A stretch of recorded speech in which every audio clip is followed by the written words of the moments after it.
Hello everyone, well today I'm going to show you how you make your own gluten-free short crust pastry. This is really one of the basics that if you are following a gluten-free diet you really want to be able to master, and I want to show you today just how simple it is. This is my recipe that I use pretty much every week. Whether you're going to want to make something savoury like this quiche or a pie, or even things like apple turnovers, or even at Christmas things like mince pies, you really need a really good short crust pastry. So let me show you the ingredients and then I will show you some little tips as to rolling out pastry and baking blind. The first thing you need is plain flour, gluten-free plain flour, not the strong bread flour, just plain flour, and that's 360 grams. Now this will make two 20 centimetre tart tins, or one pie if you're going to fill the pie and then top it as well with pastry. So that's 360. I'm actually going to put it in a food processor. Now you can do this by hand, but I find it so much easier just to quickly whiz it in a food processor. To that, to help it bind, we're going to add just a little bit of xanthan gum. That's a teaspoon of xanthan gum. That's going in as well. And then, and you can see that I'm not even mixing this, we'll just put it all straight in. We've got 175 grams of butter. Now you could use a dairy-free spread instead. I've just got here butter and I've just cut that up into chunks. Then we're going to process it before we add an egg and some water.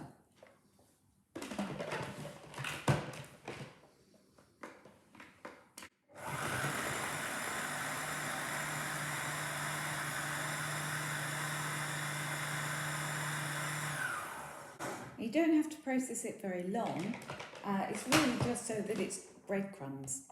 Then we're going to add an egg, and again, you can do it without an egg. You could just use extra water. You might want to add a little bit of psyllium husks just to help it bind, but I quite like adding an egg. And then you need around about 2 to 3 tablespoons of water. Now, you want pastry when it's gluten-free to be quite damp. So give it a whiz, and if it doesn't start coming together, just add a little bit more water.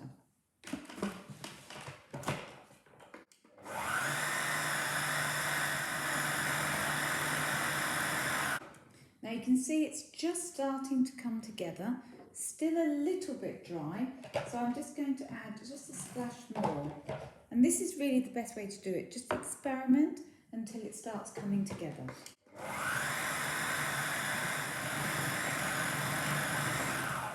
And there you can see that all the pastry mixture has now really come together. And I'm just going to take that out and show you. And when you touch your pastry, it should be fairly damp. Now, don't worry about that because it makes it so much easier to roll out. Now, as I said, this will do 2 pastry cases. So I'm going to show you now how you can roll it out, and we're going to use cling film.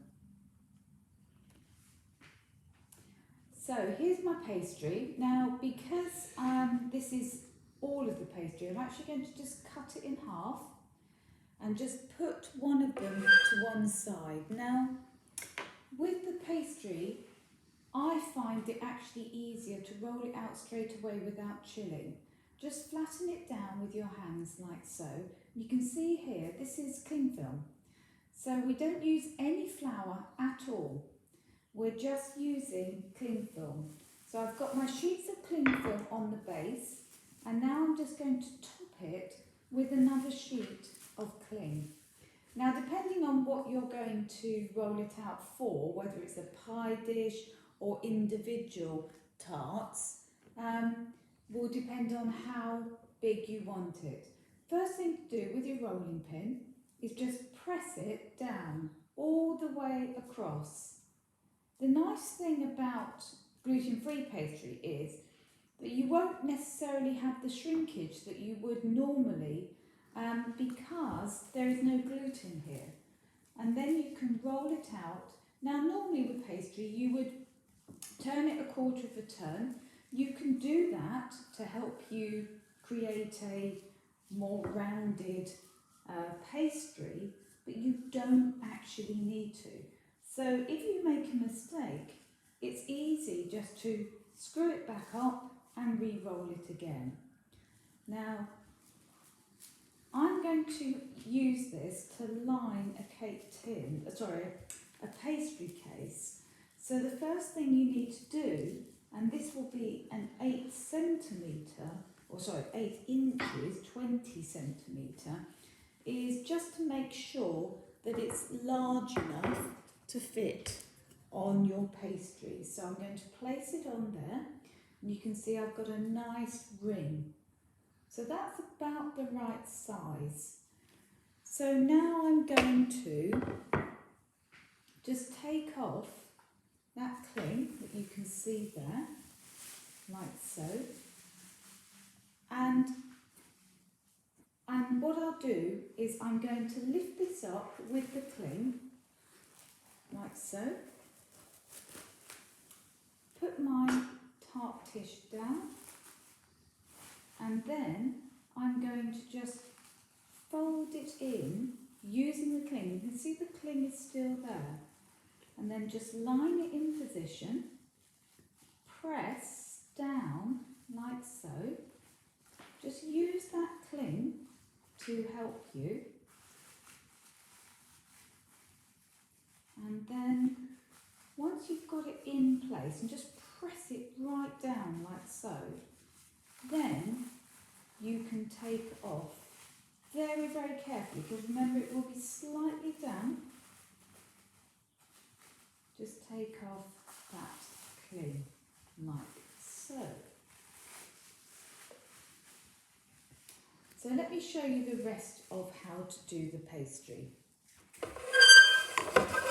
So what I'm going to do now, I've done here in this tin, I've baked this one blind, and I just want to show you how to do that. This is really good if you're doing tarts and you're doing quiches, whether it's sweet or savoury. You really need to be able to bake it blind. That way you get a lovely crisp base. So I'm going to just show you with the pastry that we have just rolled out here. You can see at the moment it's sticking up.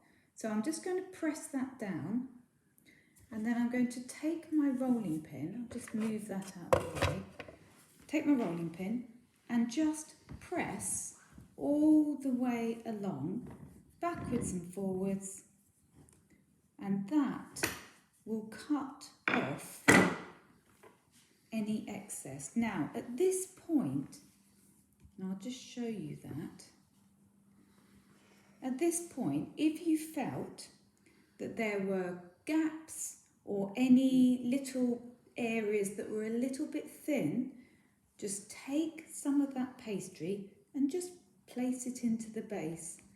Because it's quite nice and soft, you can find that you can mould anything in. I don't actually need to do that, but it's a really good tip if you want to do that. And then I have here, these are commercial sort of ceramic baking beans that you can get in most kitchen shops or online. And I keep a little bit of scrunched up parchment. You place that into your tart dish, and I would probably put this now on a baking sheet just to make it easier to transfer into the oven. And then these little ceramic beans we just place in like so. And then to bake it blind, you're going to do probably around about 190 degrees C for 15 to 20 minutes. Then you'll take off the paper, cook it for another 5 minutes, and then you will have a lovely tart ready to fill like so. So that is our gluten-free pastry, short crust pastry. Very, very simple. I hope you enjoy it.